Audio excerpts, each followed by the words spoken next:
ሁሉን ያደርግ ዘንድ ቻይ ነው የኔ አምላክ።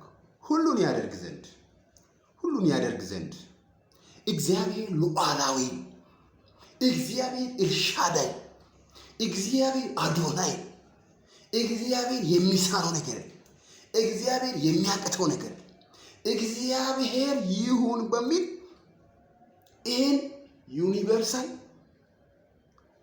ይሁን በሚል በአፉ እስትንፋስ ነው የሰራው። እግዚአብሔር አምላክ አሁን ዘፍጥረት 1:1 ላይ ሄደን ስንመለከት ምድር እግዚአብሔር መጀመሪያ ሰማይና ምድርን ምን አደረገ? ፈጠረ። ምድር ባዶ ነበረች። ማን ፈጥሮ? እግዚአብሔር ፈጥሮ። ማን ፈጥሮ? ልዑሉ ፈጥሮ። ምድር ምን ሆነች? ባዶ ነበረች። አንዳችም አልነበረባትም። የሰራዊት አምላክ እግዚአብሔር በእግዚአብሔር ያንቺ ነገር ተጀምሮ፣ በእግዚአብሔር ያንተ ነገር ተጀምሮ፣ በእግዚአብሔር ድምፅ ጀምረ፣ በእግዚአብሔር ፍቃድ ጀምረ፣ በእግዚአብሔር ቃል ጀምረ ነገሪ ባዶ ነው። ዛሬ የዘፍጥረት 1 አምላክ ነገሪ ላይ ቃል ያወጣል። እግዚአብሔር መጀመሪያ ሰማይንና ምድርን ፈጠረ። እግዚአብሔር ከፈጠረ በኋላ እግዚአብሔር ከሰራ በኋላ ምድር ምን ሆነች? ባዶ ነበረች። በቤታችሁ ላይ እግዚአብሔር እያለ፣ በትዳራችሁ ላይ እግዚአብሔር እያለ፣ በአገልግሎታችሁ ላይ እግዚአብሔር እያለ፣ በነገራችሁ ላይ እግዚአብሔር እያለ፣ በጅማሮችሁ ላይ እግዚአብሔር እያለ ነገራችሁ ባዶ ነው። ዛሬ እንደገና አምላክ የአፉን እስትንፋስ እንደገና በነገራችሁ ላይ ምድር ባዶ ነበረች ይላል። አንዳችም አልነበረባትም። አንዳችም ጨለማ በምድሪቱ ጥልቅ ቦታ ላይ ነበር። የእግዚአብሔር መንፈስ ውሃ ላይ ሰፎ ነበር።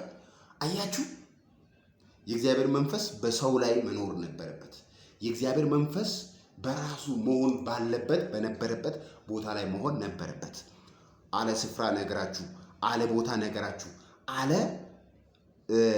ደረጃችሁ፣ አለ ክብራችሁ፣ በውስጣችሁ ያለው ትልቅ ቪዥን ይዛችሁ፣ በውስጣችሁ ያለው ትልቅ አቅም ይዛችሁ ዛሬ ትንሽ ቦታ ላይ ያላችሁ ሄሎ ስሙ። እግዚአብሔር ለነገራችሁ ቦታ ይሰጣል። እግዚአብሔር ወደ ስፍራችሁ ያመጣል። ከዛ እግዚአብሔር ምንድን ነው ያለው? ብርሃን ይሁናል። ብርሃን ይሁን። ብርሃንን እኮ ፈጠረ። እግዚአብሔር ራሱ ብርሃን ነው። ኢየሱስ ክርስቶስ ራሱ ብርሃን ነው። ዛሬ ኢየሱስ ክርስቶስን ተቀብላችሁ እግዚአብሔርን ወደ ህይወታችሁ ጋብዛችሁ ህይወታችሁ ባዶ ነው፣ ያ ብርሃን በህይወታችሁ ላይ ይገለጣል። ሁሉን ታደርግ ዘንድ ቻይ እንደሆነ ይላል። አውላችሁ ኢዮብ 42 ላይ ሄዳችሁ ማየት ትችላላችሁ። 42:2 ሁሉን ታደርግ ዘንድ ቻይ እንደሆነ ሐሳብን ይከለከል ዘንድ ከቶ እንደማይቻል አወቀው። እግዚአብሔር በነገሪ ላይ ይችላል። እግዚአብሔር በጉዳይ ላይ ይችላል። ሊቪሪ ጋባስ ፓራዶላ ባባባስ